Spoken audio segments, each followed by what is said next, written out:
Hello friends, welcome to learning point GS.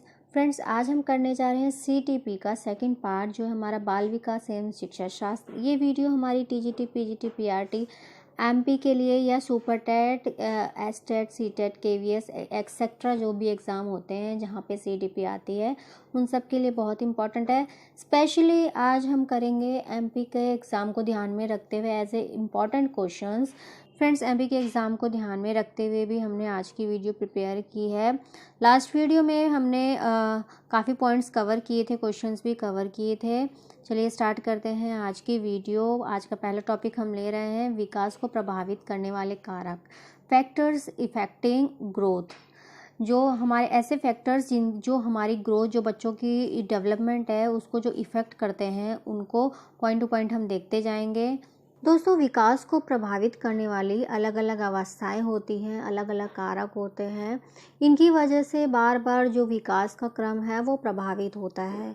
तो विकास में पहले हम देखेंगे, पहला पॉइंट है हमारा आनुवंशिक कारक। आनुवंशिक कारक वह होते हैं जो एक बेबी में, एक बच्चे में अपने वंशजों से आते हैं, चाहे वो पेरेंट्स हो या आपके दादा दादी हो या जो भी आपकी, मतलब वो जेनेटिकली इफेक्ट जो पड़ता है आनुवंशिक में, वो सारे आते हैं। जैसे आपके पेरेंट्स के बाल कैसे हैं, उनके नैन नक्श कैसे हैं, उस तरह से बच्चे में भी वो चीज़ें आ सकती हैं।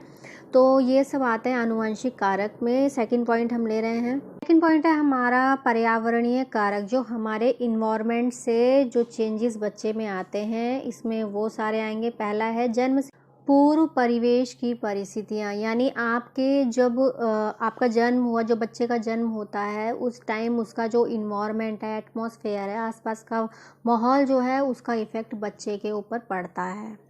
सेकंड पॉइंट है हमारा पोषण।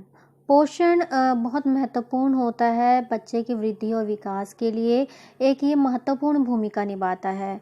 बच्चे को जिस प्रकार का पोषण दिया जाता है, उसे रासायनिक पदार्थ, चाहे वो लिक्विड हो या ठोस में हो, वो सब, ये सब बच्चे के विकास को प्रभावित करता है।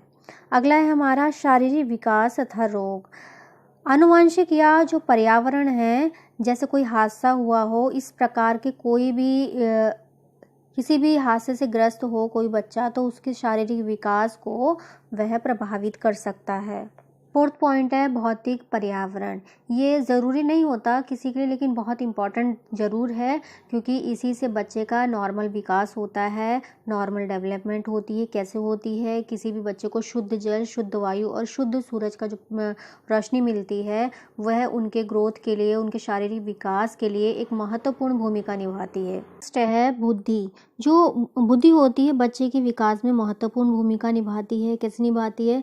जो तीव्र बुद्धि वाले बच्चे होते हैं, उनका नॉर्मल विकास होता है, और जो मंद बुद्धि वाले बच्चे होते हैं, वो उनके कंपैरिजन में पीछे रह जाते हैं। जो 13 माह के बच्चे होते हैं, 13 माह में वो चलने फिरना शुरू कर देते हैं, जो तीव्र बुद्धि के बच्चे होते हैं। और जो अल्प बुद्धि के होते हैं, उनको चलने में, फिरने में, नॉर्मल एक्टिविटी जो बेबी अपनी एज में करता है, उससे कंपैरिजन में उससे ज़्यादा टाइम लगता है। छठा पॉइंट है अंतःस्रावी ग्रंथियाँ। ये बच्चे के विकास में महत्वपूर्ण भूमिका निभाती हैं, क्योंकि बच्चे के बॉडी में बहुत सारी ग्रंथियाँ होती हैं, जिनका नॉर्मल डेवलपमेंट बहुत ज़रूरी होता है। उसी से बच्चे का नॉर्मल विकास होता है। नेक्स्ट पॉइंट है हमारा आठवां पॉइंट, परिवार और वातावरण। जो बच्चे का परिवेश होता है, यानी इन्वायरमेंट होता है, और जो फैमिली होती है, उसका बहुत इफ़ेक्ट बच्चे के विकास में, उसके ग्रोथ में पड़ता है।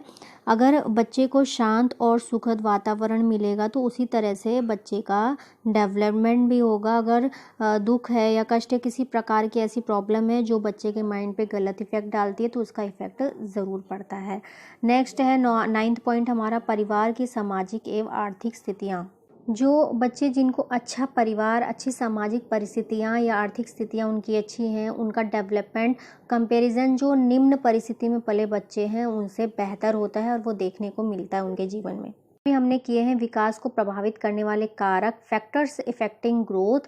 ये जो हमने पॉइंट्स किए हैं, ये डायरेक्ट प्रश्न ऐसे ही पूछ लेता है कि विकास को इनमें से प्रभावित करने वाले कारक कौन कौन से हैं। प्रश्न आता है विकास के ऊपर, उनमें से ऑप्शन दे दिए होते हैं, 4 ऑप्शंस होते हैं, तो उसमें से आपको पता होना चाहिए कि भौतिक पर्यावरण क्या इफ़ेक्ट करता है, परिवार का जो परिवेश है वो क्या इफ़ेक्ट करता है, तो आप उसमें से सही जो आंसर है वो चूज़ कर सकते हैं। फ्रेंड्स नेक्स्ट हम देखेंगे विकास के सिद्धांत।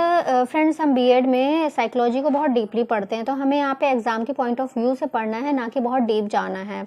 तो हम यहाँ पे पॉइंट टू पॉइंट डिस्कस करेंगे, क्योंकि इन्हीं में से क्वेश्चंस रिपीट हो जाते हैं, पूछ लेता है विकास के कौन कौन से सिद्धांत है, तो आपको पता होगा तो आप उसको जल्दी से आंसर कर पाएंगे। तो चलिए देखते हैं। पहला है निरंतर विकास का सिद्धांत, यानी जो कंटिन्यू डेवलपमेंट होता है वो है। सेकंड है व्यक्तिगतता का सिद्धांत। थर्ड है विकास की दशा का सिद्धांत। फोर्थ है चक्राकार प्रगति का सिद्धांत।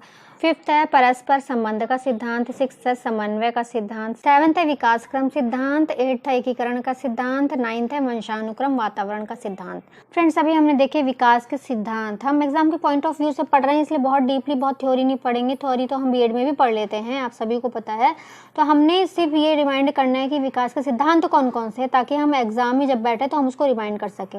हम इसमें नेक्स्ट जो पॉइंट देखेंगे वो देखेंगे विकास की प्रक्रिया कौन कौन सी होती है, जहां से मोस्टली क्वेश्चंस उठ के आते हैं। जैसे इसमें अवस्थाएं, स्टेजेस पूछ लेता है, प्रीनेटल काल्स कौन सा है, और शैशवावस्था कौन सा है, बाल्यावस्था, किशोरावस्था, ये सब पूछ लेते हैं। तो इसके बारे में हम यहाँ पे डिस्कस करेंगे, कौन से साल में कौन सी अवस्था लगती है। चलिए देखते हैं। तो नेक्स्ट हम देख रहे हैं विकास की प्रक्रिया में बालक की अवस्थाएं यानी stages. What are the 5 stages of development. यहाँ पे वो डेवलपमेंट की स्टेजेस हम डिस्कस करेंगे जो कि हर एक बच्चे में होती है। पहली हमारी अवस्था है गर्भाधान अवस्था। गर्भधारण से जन्म के 9 माह 10 दिन तक ये अवस्था होती है। दूसरी है शैशवावस्था, जो जन्म से 6 वर्ष तक होती है। तीसरी है बाल्यावस्था, जो 6 से 12 वर्ष तक होती है। चौथी है किशोरावस्था, जो 12 से 18 वर्ष होती है। पांचवी है प्रौढ़ावस्था, जो 18 वर्ष के बाद होती है। तो ये हमारी बालक की अवस्थाएं हैं। डायरेक्ट प्रश्न पूछ लेता है कि शैशवावस्था का जन्म जो आयु है वह कितनी है, किशोरावस्था की आयु कितनी होती है, या बाल्यावस्था की आयु कितनी होती है। तो इस प्रकार से इस पे प्रश्न आ जाता है। तो ये थी आज की वीडियो कैसी लगी कमेंट करके ज़रूर बताइए। Friends like, subscribe and share करना ना भूलें, ताकि आपको नेक्स्ट वीडियो की भी नोटिफिकेशंस मिलती रहे। Thank you for watching friends.